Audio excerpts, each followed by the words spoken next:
The Floor Academy podcast is sponsored by Tralama, the trade labor marketplace, where businesses can find skilled trade labor, such as flooring installers, and where flooring installers and other skilled tradespeople can find permanent or project work. You can set up your profile at tralama.com, TRALAMA.com, or download the app from the Apple App Store or Google Play. And remember, Tralama is always free for skilled tradespeople.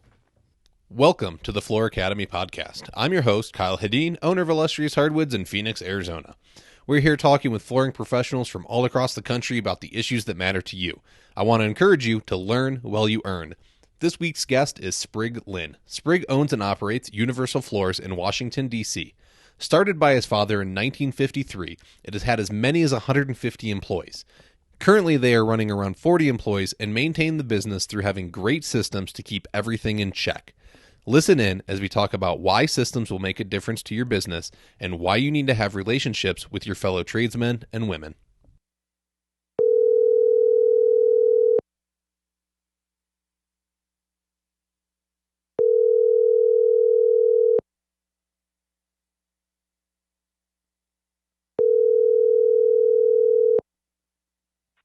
Sprigg Lynn, are you on the line? Yes, this is Sprigg Lynn. Awesome. Welcome to the Floor Academy podcast. Thank you so much for joining us. Thank you for the opportunity. Oh, man. Well, I got a fangirl a little bit here because when you called me, I don't know, it was probably like a week and a half or so ago, it blew my mind. You know, I'm just some little guy out in Phoenix doing something. And you're like, hey, I'd be happy to guest on your show. And I was like, what? Like, how do you even know who I am? So that was a cool moment for me, you know, just knowing that guys are out there paying attention to what's going on in my little corner of the industry. Well, I love those podcasts, your podcast and many other ones. Yeah, when I'm driving down the road, I basically don't listen to the radio. I listen to these podcasts, and I ran across your podcast, and it's fantastic. And I just love listening to people that have the energy and the knowledge, and they're singing my song. They're talking about what I know, what I love, and every single podcast you pick up on something, something, a different insight or an angle, or just refreshes a floor guy. Mm-hmm. Yeah, it's fantastic. I tell you, I might sound a little funny to some people, but I just I love those wood floors. I tell you, I'm with you. It exists because I wanted to be. Look, I started a business and I was like, man, I don't know how to run a business. Like, I should talk to people that have been doing it longer than me. And I went looking for the podcast, and it didn't exist. So here it is, and now everybody just kind of gets to hang out and listen to a couple of floor guys talk and hear their insights and how they feel about different things. And so if it can help, you know, I want to propel the industry forward. I want it to be better than how I found it. I want guys to be able to, and gals to be able to be more successful. So, you know, I'm just trying to do my little part. Well, back in the day, our so-called podcast, before it was such a word, was Thanksgiving, any family gathering. You know, everybody in my family, my cousins, second cousins, uncles, you name it, they're all in the floor business or a distributor or somewhere connected with the floor. So that's all we talk about. That's all we talk about is wood floors. I'm sure your wives were so happy. and you know what? We barely knew anyone out of our area. Mm-hmm. We barely. Now it's absolutely incredible. You got Instagram and people on Facebook, and you got podcasts, and you got it's amazing the information that you can pick up on that wasn't out there years back. It's absolutely incredible. It's the connections you can make now are so much more meaningful, I think, and the information spreads so much faster to get from one area to another. So, let's who are you? What do you do? How'd you get into it? Why do you do it? Why do you love it? Like, let's get a little background, and then we'll move into the meat of it. I was born in 1964, and my birth certificate says father's occupation. It says Universal Floors on it. So I basically walked into the family business. My father started the business in 1953. After at a day he turned 17, he went into World War II, fought the duration of the war, came out, went back to the 10th grade, finished up, and then he went to college, University of Maryland, GI Bill. And after he graduated, he went in the floor business. And like many people out there, if their father was a floor guy, most of them, their cousin, somebody in their family is a floor guy, and say, "Come with me, come on, we're going to work." And most people stay in it somehow in some aspect of the flooring business. So we have a family business in Washington, D.C., nation's capital. Over the years, we've shrank the business to 40-some people. At times, my dad had 150 floor layers and sanders. It was an army of people. Yeah. And what he taught me is you got to have a process. You got to have a plan. And if you can get that process down and continually perfect it, improve it, always improve it, and change with the times, you can grow that as big, or you can reduce it as much as you want. But that process is there, and it's fantastic. But big's not always better. The first thing someone says, "I'm in the business," how many vans you have, how many people you have. Bottom line is, how much money are you making at the end of the day, and how happy are you? So, you can replace some money for happiness and some happiness for money. But I believe there's a happy medium in there, and that's what we strive for. We've reduced our workload and take the path of less jobs and more profit. Now, you can make it two ways. You can make it on volume, or you make it off profit, or there's a happy medium. So, people got to make their decisions. Yeah, no. Okay. So out of all of that, it's funny that you said we shrink it to 40 people. Most guys, most guys running a company, right? It's like them and maybe an apprentice or two, or them and like a lead installer and the apprentice. It's 3 guys, 4 guys, maybe a couple crews, and you're just like, yeah, we shrink it to 40. Well, I tell you what, I'd be happy with 25. Okay. But you're always looking to improve what you have, and we diversified. We don't just do new construction. We do historic restoration. We do cosmetic touch-ups and maintenance. We clean and wax floors. We hand scrape floors. We do sports floors. We try to have a large portfolio, and if one part of the industry dips down, we pick it up somewhere else. But I don't think the key is having more people. No, it can create more headaches for sure, right? Yep. But if you get a system down, you can. That's the main thing, because us floor guys fight the same thing, same customers, same issues, same problems, year after year, decade after decade. And if you don't improve on it, you're just going to keep. That's why experience is a expensive endeavor. You don't learn through experience, but your podcast, NWFA, and others people's knowledge is a fast track through less problems, and you fast track on experience, and experience is expensive, which that knowledge is out there is absolutely incredible what you can learn.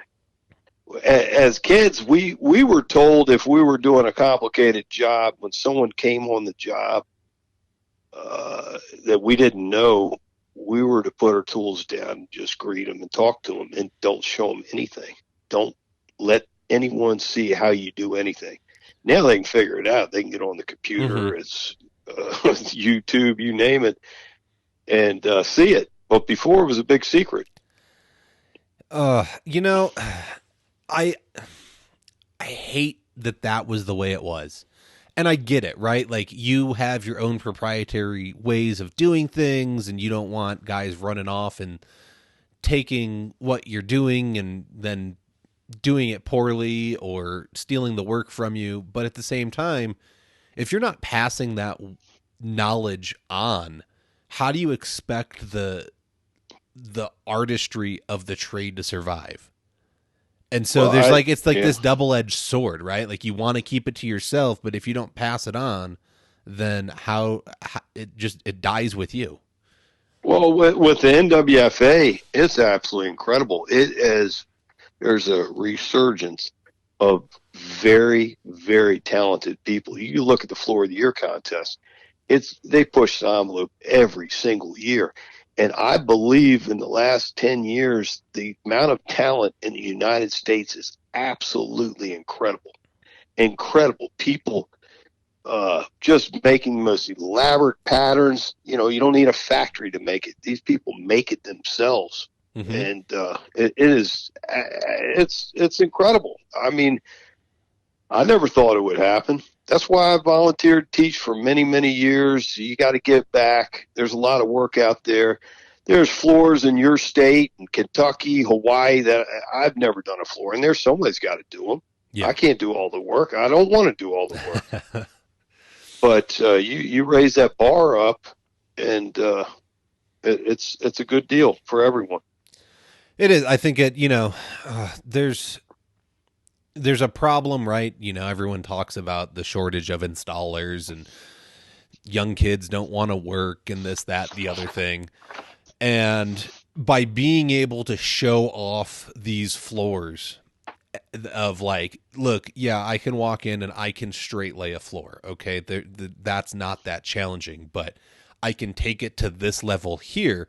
If we make the trade sexy, and and we show off what we do, right? Like let's show off the craftsmanship, the artistry, the creativity involved in it. We can draw people back in and we can take it from being the commodity it's become. I think in a lot of instances, just floors, people think floors are a commodity at this point instead of a luxury item. And so we need to turn it back the other way and show them that no, this you don't need this, but you can have it and there's a cost behind it. And then we can command a little bit more respect.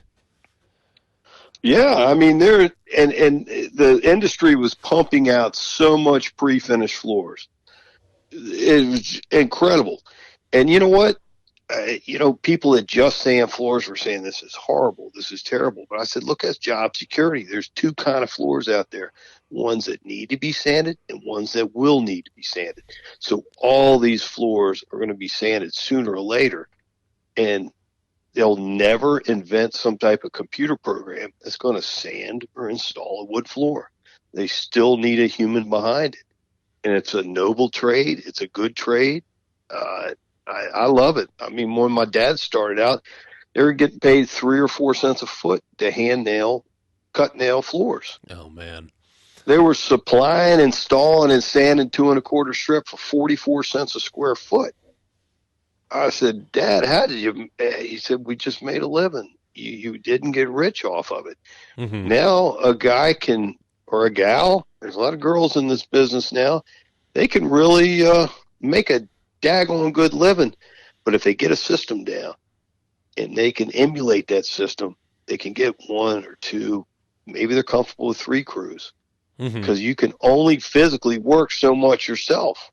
You gotta reproduce that, and you can only be you can't be a slave to your job. I mean, you got to go on vacation. You got to have somebody working for you. Mm-hmm. So you keep mentioning having a system, and I love it because I agree 100% that there has to be a set of rules you follow, and it's the higher authority, right? Like you are an employee of your business, And so this is how the business says it needs to be run. And you've established that this is what works for us. So what are some things in your system that have made you successful? Well, we got a certain amount of profit we have to make on a business. You know, some people just will cut their price, get the job. We got to stay busy. This isn't really our hobby. It's kind of our hobby, I guess, but we're in it to make a living.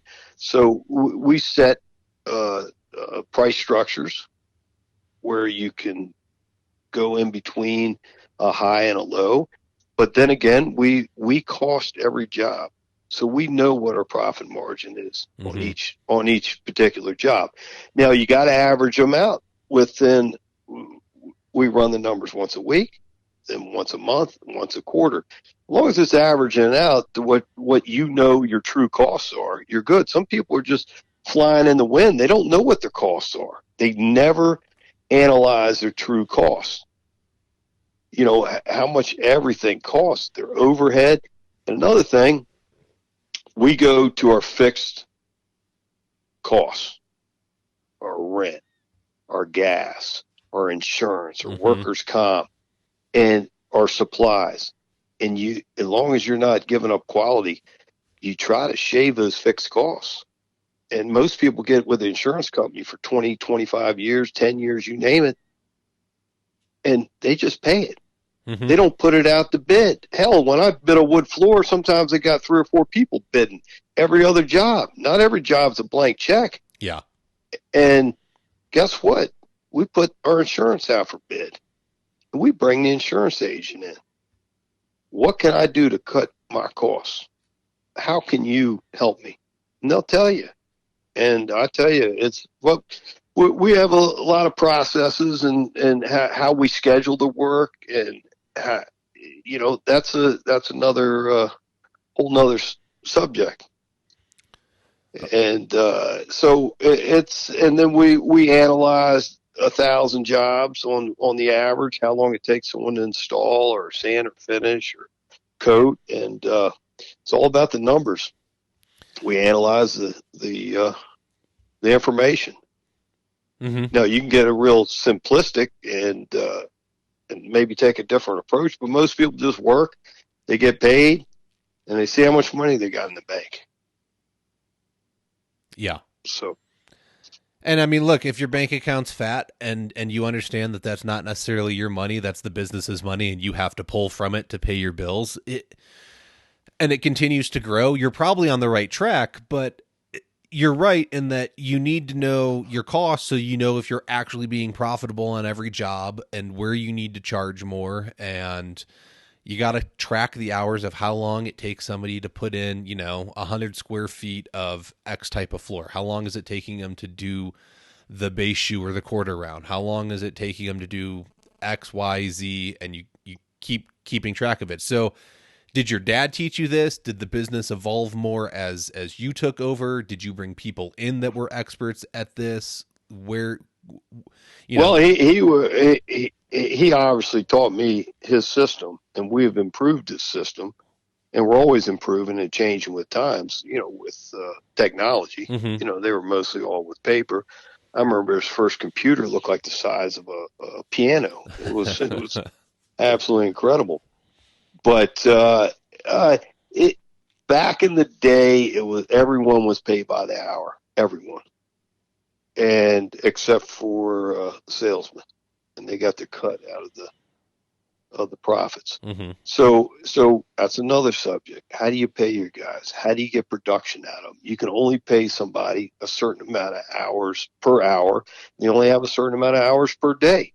Now, some people will work hard and do a fantastic job at X per hour, but sometimes if you pay someone maybe a helper by the hour and the head mechanic by a percentage, all of a sudden their production will go up. And they'll work longer, faster, smarter. So you have to determine how you're going to pay people. Some people go out just raw subcontractors, and that isn't always the answer either. You lose the quality. You lose control over it. Yep. So it's if you get into a situation where you're not making money or you're pulling your hair out because you got a lot of problems, get through those problems. Don't make that your business model. Find out what you did wrong. When we make a mistake, and believe me, we made more positive things than mistakes, but when we make a mistake, we analyze that mistake. We want to know where we went wrong. We can always re-sand a floor or re-nail a floor, but we want to know why it went wrong. Mm-hmm. What is the problem? Is it the machinery? Is it the man? Is it the nail? And we analyze it and use it as a learning tool. And please just try not to repeat it too many times or you're going to go out of business. Yeah. But if you can't pay your bills, you're doing something wrong. There you go. That's the truth. I mean, I'm more impressed that, like your dad started the company and he put these, I mean, to me, they're simple business processes, but most people that go into the trades are good at the craftsman side and they don't understand the business side. So where did that come in for your dad? Why did you learn to understand that was important and you've been able to carry this company on and forward and make it more successful? Well, he was a business major. Okay. And he laid his first floor. He sanded his first floor. My mother and my father were the first two employees. So he learned the trade and he started hiring some Swedish guys back in the early 50s. And they were good woodworkers. And he grew up from there. But he thought it was important, two things. One is, I want you to learn the trade first. I want you to know the trade better than anyone else. Mm-hmm. Then I'll teach you the finances and I'll teach you the office. And he has always said there's basically three wheels in it. You got your sales department, you got your guys doing the work, and you got your office staff. Mm-hmm. On a reasonable sized company. Some people do all three. But if you have all three of those clicking, you're going to make some money. If you got a great team out in the field and horrible salesman, you still do okay. Or a good office staff and your guys in the field are okay and your salesmen are okay, you'll limp along for a while. But if you got all three clicking, you're going to make money. Mm-hmm. All three of them. You're going to be unstoppable. But you always got to improve. You got to keep improving. And we improve through knowledge. See, we embrace the old school ways. We still do a lot of the old school ways, but we also embrace 100% cutting edge technology. So you got to know both. If you have a foot in both worlds, you're going to get out of a lot of situations, which I think a lot of people don't know the old school ways. Mm-hmm. Their machine breaks down. That's it. They're done. Or, they've never had to cut wood with a handsaw or face nail with a 8-penny finish nail. They don't know how to continue. But we do a lot of a reasonable amount of historic restoration, which is a whole nother ball game, which I guess you got to be self-taught for that. Yeah, I mean, there's probably not a whole lot of guys doing historical restoration work and then making sure that it actually matches up correctly with, the times, and it's going to take 4 or 5 times longer than a basic floor. Mm-hmm. But there's a lot into it, and it's fun, and people are willing to pay you. You'll make more money, but you can't have your whole business on historic restoration. I don't think there's enough work for you. Yeah, I mean, I believe that. You got to be able to. It's just like sports floors. Sports floor people, their heydays in the summertime. Come winter, they're starving. Mm-hmm. I mean, we wax a lot of floors. We thoroughly clean floors with those new fancy machines that are fantastic. We do cosmetic touch-ups. Another thing is on building relationships, especially with a contractor. Everyone's trying to get new business. they're not taking care of their old business. Mm-hmm. You know, good old-fashioned manners and friendliness doesn't cost you a dime, but people want to work with you. But if you work with, if you know a builder's good, they all got problems. I don't care who you are, somebody's got a problem. And we approach them by saying, let me take care of your couple floor problems. I'll make them go away. If I make them go away, we just want to get paid a reasonable amount. We want to do your work. So they all go, well, geez, I got this problem. I can't collect the money on this job. And we go out there and basically do some cosmetic touch-ups or whatever we have to do. And next thing you know, we're doing that builder. And if that builder gives you a reasonable amount of work, you could get hundreds of thousands of dollars from that builder in a period of time. Yeah. But everybody's always hunting for the new guy. You got to take care of your old guys too. You got to take care of your old customers. You got to take care of a customer each one every time. Because we don't really advertise, barely at all. I mean, besides maybe social media.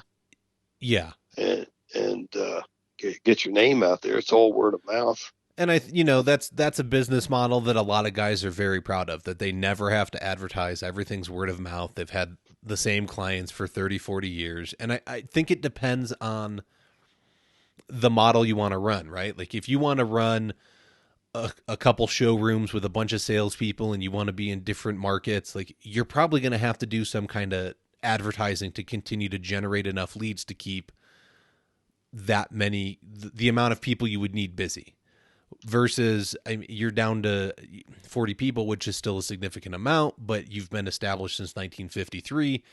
So you've got good word of mouth after what, 50, 70, 77 years? 67 years? Where are we at? 67. Yeah, it's pushing 70. But you know what? You're only relying on your last job. You could do 50 years of great jobs, and it isn't like you have a bunch of signed contracts waiting in the wings. I mean, you do, your work does back up to a certain degree, but I think it's the working relationship. You got a relationship with your supplier, the manufacturer, people that make your equipment. We've found fantastic relationships with, our Duracell rep or Bono rep or Loba rep. Heck, half these guys will come out and work with you on the job. Yeah. These manufacturers, which is fantastic. And they're going to show you how to best, floor guys or gals, should I say too, they're creatures of habit. They're going to use what they're comfortable with, what they know works. So for someone to sell a new product and that sales rep or that representative of that product comes out and works with you hand in hand, that's incredible. That's some good grassroots customer service. I agree. Show me how it works, help me learn, and let's build a relationship and then follow up on it. Because go ahead. No, I was saying we noticed a lot of our distributors in the past, not now, but in the past, to get that information out of them, it didn't filter from the manufacturer to the distributor to the floor person. They just gave you supplies. They're getting a little better at it now. And then the manufacturers are connecting up with the end users now with the social media. It's absolutely incredible. It's beautiful. I agree. Yeah, like I started when, they were already coming out, meeting you on job sites, introducing themselves, and they made themselves accessible. And I get it. The reps want you to experience the products, and that way you can go to the distributor and say, why aren't you carrying this product? And you can get them, the floor guys and gals can get on the distributor to carry the product. That way, when the rep goes in to the distributor to sell their product, they're more likely to buy it, because even though we love it, if the distributor's not carrying it, that rep's not making any money, because they make money on the sales to the distributor, not anywhere else. So there's this huge system behind it, but if you're getting in front of us and you're building relationships from the ground up, I think it's going to help you build a better business. And I think that's what the manufacturers are seeing is we need to get out in front of the people that actually use it instead of just have that relationship with the distributor. Yeah, and if you got these people, talented floor people all over the United States, and some of them don't have the opportunity to show their trade, their talent in their hometown in Montana or Kentucky or wherever they're from, and they can network up with people like myself, Mm-hmm. and it's a breath of fresh air. They're energetic, they're excited, they're ready to go, and they come in and work with you, and then they fly out of town. And it's just an awesome experience. We brought a group in just lately into the White House, and not everyone gets experience working in the White House. It's a fantastic, fun job to be at at that level doing your trade. Mm-hmm. But once you get in there and you start working it basically at another floor, you're just going through the steps as you would any other house. But these guys come in and work with us, and I always pick up something from them. They always got some little trick of the trade or some way they do something. It's just awesome. I think it's because I met a lot of these guys through the National Wood Flooring Association. Okay. They've become lifelong friends, and they basically most of them are ready to go just about any time, and they have. Yeah, Which helps me. It doesn't cut away from my labor pool, so we can continue. You get hooked up on a pretty large job or some of these other prestigious jobs. You only have so many people you can put in there, and when these people call, they call. You got to roll out. You got to do it. You got to perform. Mm-hmm. Every piece of equipment, we have to have a spare piece of equipment sitting there in case that breaks down. You got a big machine, you better have another big machine. You better have another edger. There's no walking out to your truck in a high secured area. You're going in there and you're staying in there until you get your job done before you walk out the door. And it's pretty incredible.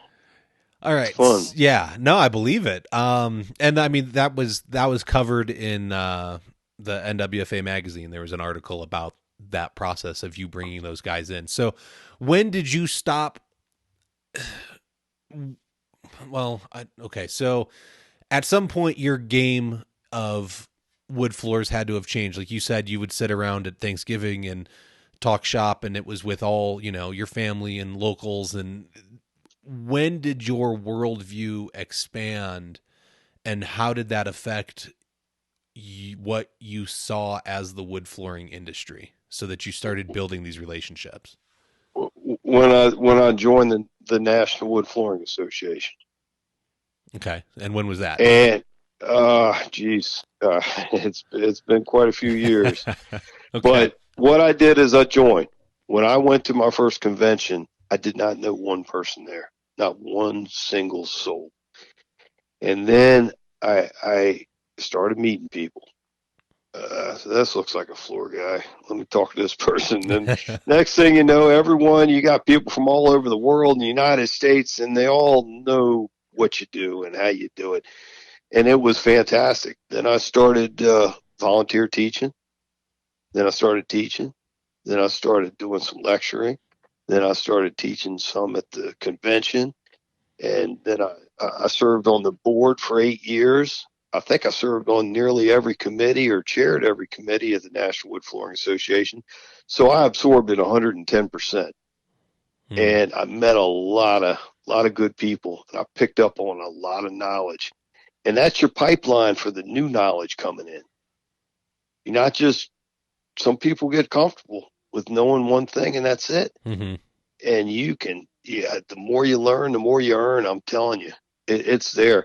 So if you don't know how to bend wood, bending wood might be a little intimidating, but if you don't know how to do it and you got the thirst to learn, you can learn and you can be damn good at it. And sometimes you got to plant seeds. Sometimes you got to do a little bending around your market, And next thing you know, you'll be known as the only guy who can do it. Yeah. And not only do you get that job that has that curve, but you get the whole rest of the job with it. We got people calling us, will you just do this curve for us? No, we got to do the whole package or we can't do it. We always try to stay 5-10 years ahead of the curve. Before they had black stain straight out of the can, okay, looks black as your steering wheel. You had to know how to dye wood and do other methods to get that color. So before they came out with a product called like Invisible or Natural, you know, they got the Invisible. It looks like there's nothing on the floor. Mm-hmm. We were doing what do you call it? A backyard chemist, and we came up with our own way of doing it years and years before it came out in a jug. So when we are ahead of the curve before everyone can just go buy it, we're making a lot more profit on our jobs. And then once it comes in and it's in a can, you know, the genie's out of the bottle and you got to find the next thing you can do before anyone else can do it. So if you know how to do a Sprigg effect, you better master it and be very, very good at it, because you can ride that wave for a few years and you're going to command a lot more money. Once everybody knows how to do it, the gig is up. So we try to stay ahead of the curve on knowledge and technology. And if we don't know how to do something, we're going to find out how to do it. And there's somebody in the United States who knows how to do it, and they're damn good at it. You're right. And sometimes you got to pay that person to come in and you work alongside of them. He's not really your competition. And next thing you know, you got one more thing in your toolbox that's going to make you some money. At the end of the day, you're trying to make some money, and you don't want to kill yourself out there. You know, it's like a professional football player. After many years, your body's beat up. Mm-hmm. So you gotta either change your MO or how you're making your money in the same industry. Yeah, I mean, you want to find the easiest way to make the most money, which goes back to what you were saying before, is you got to find ways to cut your overhead. You got to build a good team around you. There you go. And go ahead. No, I was saying you always got to replace your weakest link. You know, I've talked before on, we got a method called the 80-20. Yep. You heard of the 80-20? Yeah. You know, you don't throw away the 80% trying to gain that extra 20. No one's going to give you 100%. Nobody, not even in your personal life. So a guy working for you or a gal, you know, you gotta, don't throw away that 80% person looking for that extra 20. You'll never get it. But you're always trying to find that better person. And I think if you get a better person, just the person, the individual, and they're teachable, it's going to be better off than trying to remold somebody and turn them into what you want them to. They'll fight it every time. You got to find someone that's going to be excited about what they're doing and have a thirst to want to improve. And it's going to, right. Like you don't want to, like you said, you don't want to fight them. You want them to come to you asking questions. What do I do next? How do I get better? How do I do this? They're off on their own trying to learn. Those are the people I would love to find. Yeah, I'm telling you, that smile and a handshake and good old fashioned manners goes so far. It's absolutely incredible. Customers see it when you're excited about doing their job. Mm-hmm. I mean, a customer, we go in a customer's house, they are paying our mortgage, they're paying our car note, they're paying our grocery bill. That customer is people say, what's the most important job you've done? The job we're working on right now. Because that's who's paying our bills at the end of the day. And if you have bad customers, one after another, you got to sit back and look and see what you're doing wrong. Because you're either attracting the wrong customers, your price is too low, I don't know. But if you have too much work and you're backed up 6 months and you're booked up to the gills, guess what? Raise your prices up. And you'll weed some of those out. And then your work slims down. You got to lower your price a little bit. And then you got to ride the wave up and down. Mm-hmm. You don't just say, I'm charging X a square foot and that's it. You got to increase it when the demand's out there. I don't know. What do you think? Do people do that? I that's I've heard that a lot. I mean, I'm booking into January right now, and it's early November, mid November, and this will come out in December. So that if I get booked out 6, 8, 10, 12 weeks, yeah, I increase my prices, because if you're willing to, if I can bid it and you're willing to wait, heck man, I won. And if I don't get it, then I get down to 4 weeks, 6 weeks out, and I'm lowering my price and coming in at like what I normally charge and winning jobs. And then I get booked back out. I don't even know if some people don't even write contracts or take deposits. Correct. If someone wants to schedule work with us, they're going to give up at a minimum 1/3 deposit. That assures them we can schedule it. Mm-hmm. If they don't do that, I can't schedule it. Correct. There's got to be good faith on both sides. Like, I'm going to put you on my schedule, but you need to give me money showing that you're committed to me and you're not going to back out. And if you do back out, I'm keeping your money. Yeah, there's nothing wrong with asking for your money. Nope. And another, when people write contracts, I mean, you got to write a well-written contract. I mean, you could fill volumes up all the things you're not going to do, but you got to spell it out. What your basics, what you're going to do. You're going to replace the shoe molding, all working areas emptied by others. If you're not going to move the furniture, basic things. A well-written contract just spells it out what you're going to do. Yeah. Because a lot of people will assume, next thing you know, they want a fancy stain, and you didn't charge for it. So, there's nothing wrong with doing extra work, but you really should get extra money. Yeah. Just like repair work. People don't, repair is additional. So you rough sand that floor and you walk that floor. And if you can find any boards that aren't acceptable, you got to ask the owner what they want to do with them. You want to replace them? Because now's the time to do it. Mm-hmm. And there's almost replacement boards in every job. It's enough to pay for your sandpaper. That's a good way of looking at it. You gotta find a way to stay profitable. You need to put forth the best effort you can to walk away with the best project possible.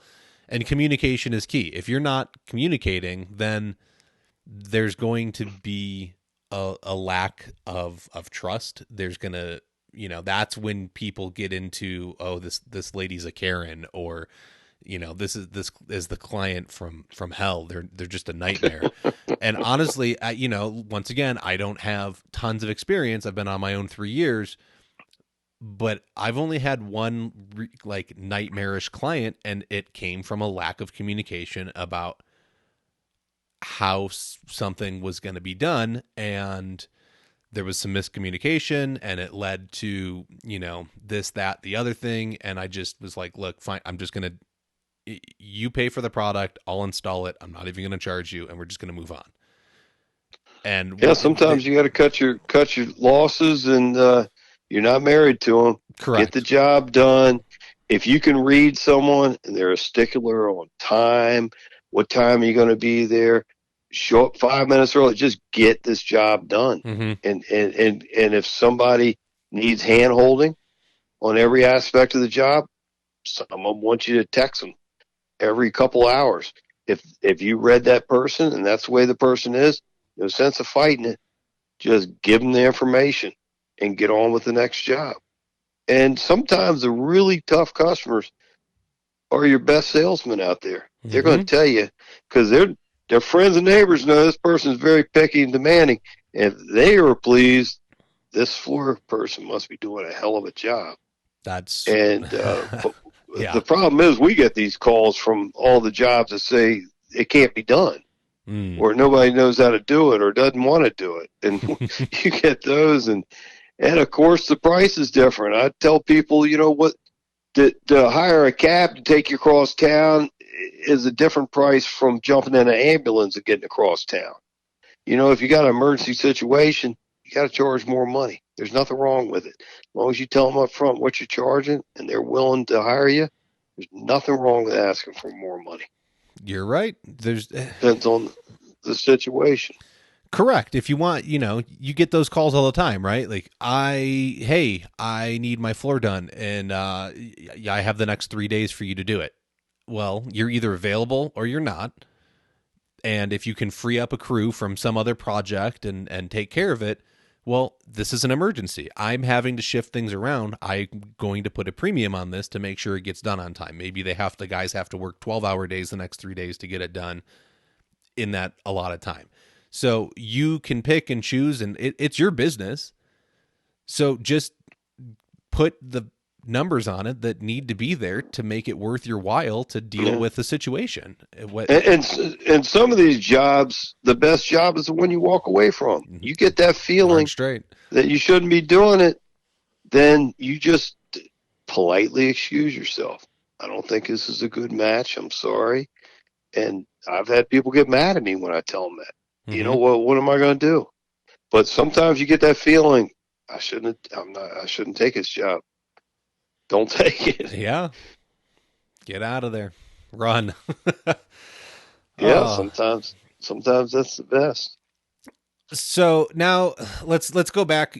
You brought in all these guys to work on this project in DC, and you were talking about how, you were raised that, like, we're not going to show what we're doing, but now you've got all these guys from across the country. You're talking about how maybe you need to fly somebody in and they're really good at a skill, out on the West Coast, but you're East Coast based, and you fly them in to teach you how to do their skill.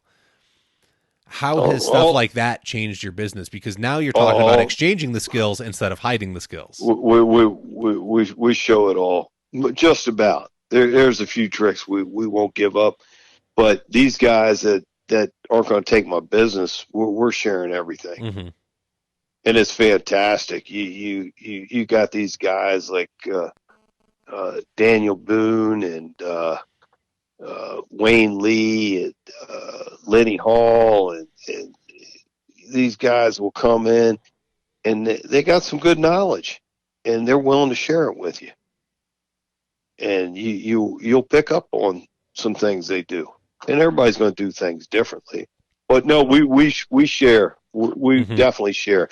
I must answer my phone, probably like you. I answer my phone, I don't know, 20 times a week. People call me from all over the place, all the United States, Australia, you name it. And we all have questions, mm-hmm. and we talk. And I call people myself. If it's a new product and I'm not using it, there's somebody out there that has mastered it and knows all the ins and outs of it and the do's and don'ts. Mm-hmm. That's who you want to talk to. Back to experience. It's an expensive endeavor. So why not ask somebody that may have lost a little bit of money doing it this way or that way, but it's a fast track on the best, quickest, most professional way of doing it. And when somebody comes up with a product and I'm interested in it, I don't say just give me a couple gallons or give me 2 or 3 names of true professionals that are using your product. I want to talk to them. Mm-hmm. And that's what they do. And then I sit there and talk to these guys, and I get to know them. They know me, and they call me about situations, and maybe they don't have anyone they can talk to. They can't just go back to the office. Hell, my dad be 94 years old. I can come back and ask him any question I want. And some people have no one to go to. Yeah. And they may just want to bounce off some ideas, or what do you think? Have you done this? Have you done that? And it gives them a little more reassurance. And same people I've asked questions for. You call down your buddy in Charleston, South Carolina, and he's going to tell you or any question. Yeah. How you hire people, how you fire people, how do you train people, what kind of machine you using, why are you using that machine? It's just amazing, the knowledge out there that we're all connected now, all over. I never thought I'd be talking to someone out west, ever. I've never even been out west unless it's the National Wood Flooring Association. I barely went west of the Mississippi River. But now it's all open. It's incredible. You got guys from England doing wood floors, Japan, you name it. They're all on there. Yeah. No, it definitely, it was a game changer for me to be able to have that from the very beginning.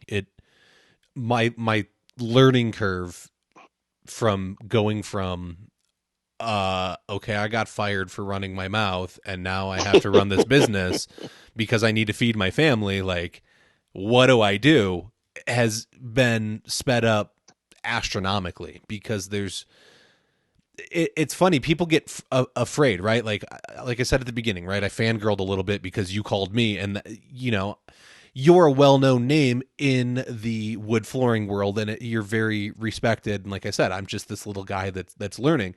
But honestly, if I would have picked up the phone and reached out to you 6 months ago and you'd never heard of me and I had a question and I knew you knew how to do it really well, I have a good feeling you would have said, hey, I can't talk right now. Can we talk about this later? Or if you had a minute, you probably would have answered my question for me. And that's the biggest thing I think that guys and gals need to know is like, most everybody that's in the flooring industry is pretty down to earth and willing to help you out. Just pick up the phone, send a Facebook message, go on Twitter or Instagram or whatever platform you're on, and just reach out. And you're going to be amazed probably 98% of the time that they get back to you and they're happy to help you learn.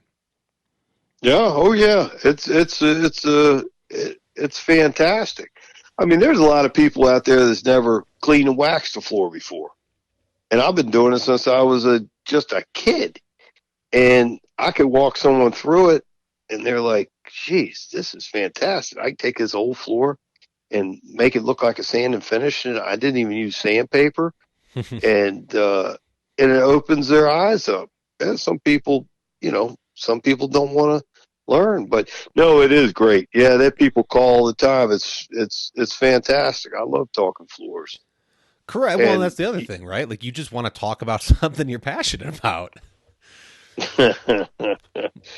I tell you, it's there's so much knowledge out there. It's absolutely fantastic.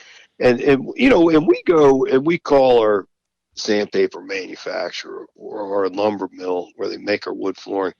And we say, hey, we'd like to tour your factory. We want to go up there. And we take a trip there, and you're building that relationship with those people. You're seeing their whole process, and they get to know you. You know them. It's fantastic. It's great to go to a mill, how they take the logs and turn it into flooring. You're like, holy cow. They seeing the process, they should charge $50 a square foot for their flooring. But hopefully they're not listening to this. But seriously, it's a lot of work that goes through just to get.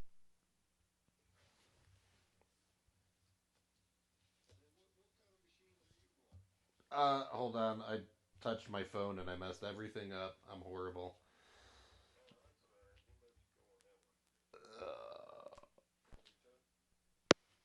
There we go. Sorry, guys. Technical difficulties. I touched my phone and ruined it. Okay, so I cut you off kind of right at the end there. So whatever you finished up saying about the I was asking you what kind of sanding machines do you like running? Well, see, so here's the thing, right? Like, I don't actually do any sand and finish work. I do luxury vinyl plank, laminate, and engineered hardwood.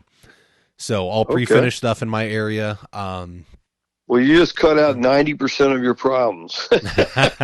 Probably. There's far less stuff when I can just look at the box and say, this is messed up. That LVT, I'm telling you, we install a lot of that. There's guys that won't even touch it because it's not real wood. It's easy money. Won't even touch it. But guess what? It pays a lot of bills for us. If someone's, we're sanding their whole house and want their basement done or their art room, why not? You're there. You could do a good job. And they've come leaps and bounds. There's some very realistic floors out there. Well, yeah, and it's look, either your company's going to make the money or they're going to have to go hire somebody else. And if they have to hire two contractors, maybe the next guy's willing to do both. So now you lost the sand and finish job. Look, I get the argument, right? It's not green. It's petroleum based. It's going to ruin the dump. They're producing the stuff. It's not going away. So you can either make your money or you can continue to try and shove products on people that they don't want. Yeah. I don't know. That's my take. So love me, hate me, whatever you want to do. No, yeah. So I did, actually, when I started, I cold called, what was this, like 5.5 years ago, maybe? I cold called like 30 contractors in my area that had wood flooring in their business name from my local state contractor registry, and basically said, hey, this is who I am. I took wood shop in middle school and high school. I know how to use tools. I'm looking for an apprenticeship. Two guys called me back. So I did sand and finish for about 3 months. And I nailed in a couple floors. I palm sanded a lot. I was told to scrape some corners, used the trio a few times, and I was starting to learn how to edge, but for the most part, like, I wasn't doing any of that stuff. It was slow going for me. So if you give me any of that equipment, I will probably mess up the floor. Well, that edger will put. We've had many a helper come in, and their mom called the next day and said they're sick or they got to go to the hospital. They've never worked so hard in their life, but I guess like anything, you get used to it after a while. Yeah. Most people, if they weren't born into it, they very few are going to get into it. Yeah. But once you get into it, you kind of love it. Well, and that was it. I did love it. The guy just didn't have enough work to keep me busy, and $12 an hour wasn't necessarily feeding my family very well. And so his work dried up, and I went to somebody else, and they only did the pre-finished stuff and fake stuff, and that's what I learned, and that's what I was able to go out on my own with. So, I mean, I would love to learn, but it's hard to go and stop making six figures a year and go back to making $12 an hour. So I'm trying to, That's true. I'm trying to get those processes in place so that I can go learn. That NWFA is a good place to start. Correct. I'm waiting.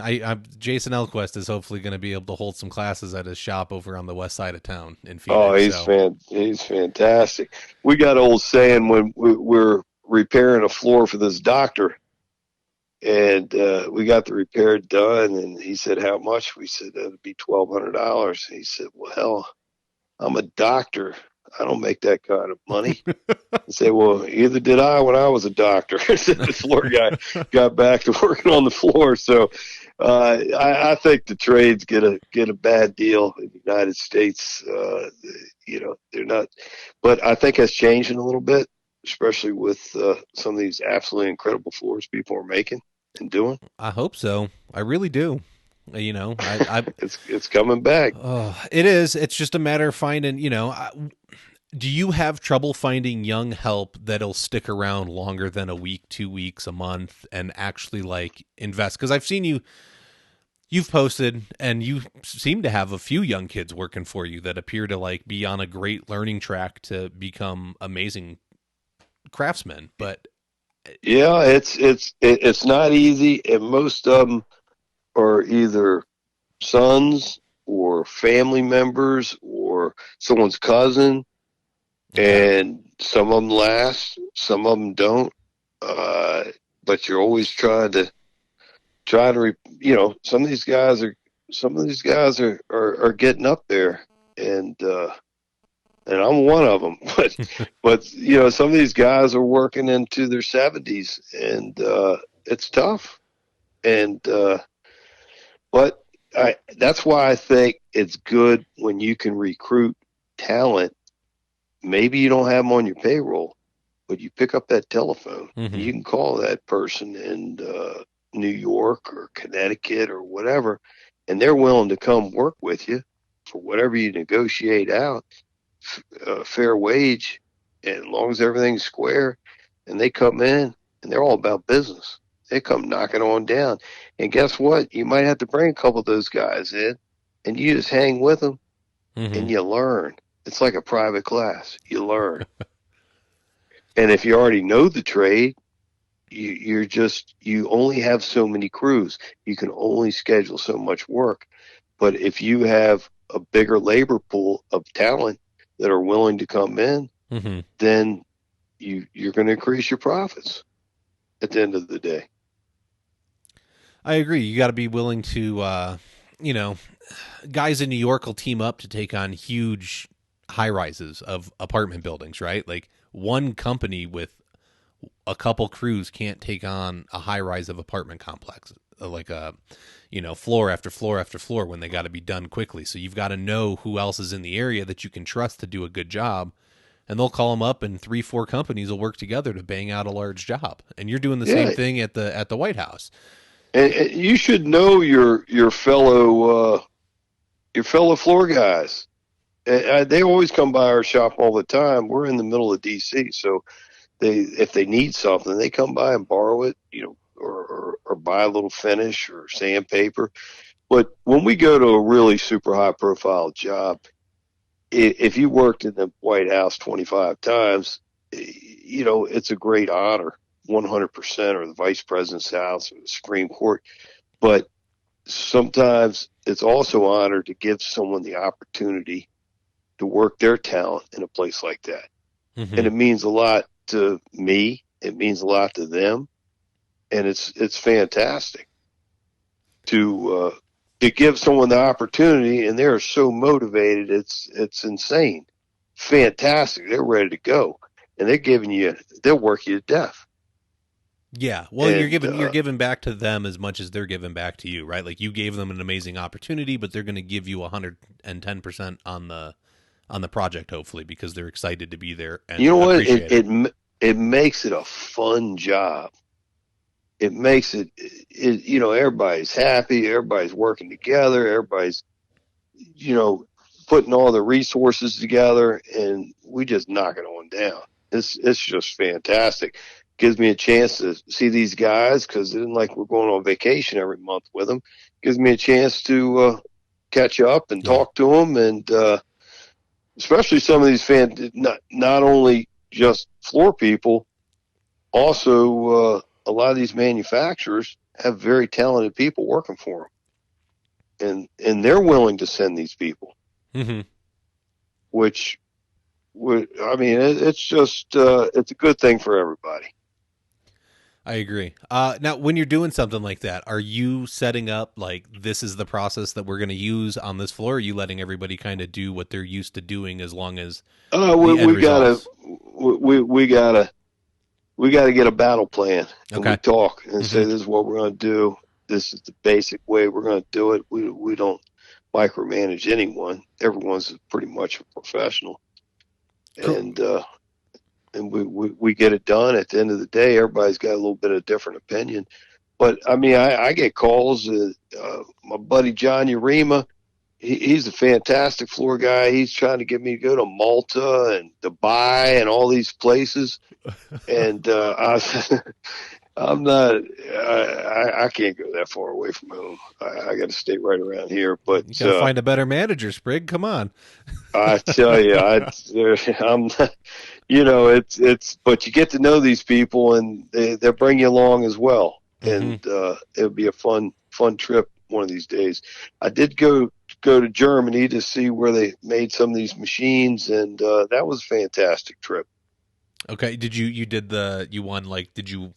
have to enter to go to Lagler, right? And like, it's you and your spouse get to go, and you have to, like, fill out, like, why I love Lagler and how I use your machine. I guess that's where it went. We got one of the first ones they ever sold over here. Okay. Machines. And it was fantastic. That piece of 2 1/4 strip, that little skinny piece of wood, has brought me all over the world and the United States, and it's put food on my plate and had my family living comfortably, all for that little 2 1/4 strip flooring. And it's blossomed into all kinds of things. But I tell you, if somebody comes to Washington, D.C., they give me a call, I'll be there. They can come by and see me. Awesome. I always have time for a good floor person. I bet. All right. So that's actually a really good segue, because we're at about time. So if anybody does want to reach out to you, what's the easiest way for them to find you, or what, phone number, email address, online, like, where are you hanging out? How can people get a hold of you? Yeah, phone number 301-370-6851. 301-370-6851. That's my phone number. I don't email as much, which I can. You can reach out on Instagram. I'm dyslexic, so I really don't read that much. I work better with my hands, and I'd rather talk or text. Okay. I've probably sent out 3 or 4 emails in my life. But, I graduated from college on Saturday and Monday morning. I was sanding the floor. So everybody's got different situations going on, but I prefer someone to text me or call me. Feel free to. We'll spread the word, brother. I love it. I love it. Awesome. Thank you so much for your time. Thank you for your insights. I'll see you in DC sometime. Oh, yeah. I gotta find a way to build my machine out here so that I have time to go travel around and meet everybody, because that's all I want to do at this point.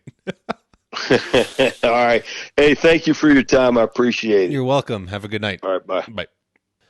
That's all the time we have for this week. To keep the conversation going, head on over to the Floor-U-Academy Facebook group. Be sure to subscribe so you can hear each and every episode. We can be found on Apple Podcasts, Stitcher, Spotify, iHeartRadio, Google Podcasts, and most major podcast directories.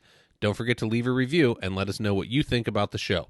If you would like to be a guest, have questions or feedback, you can email us at flooracademypodcast@gmail.com. You can help support the show by becoming a patron over at www.patreon.com/Floor-Academy. Remember to learn while you earn.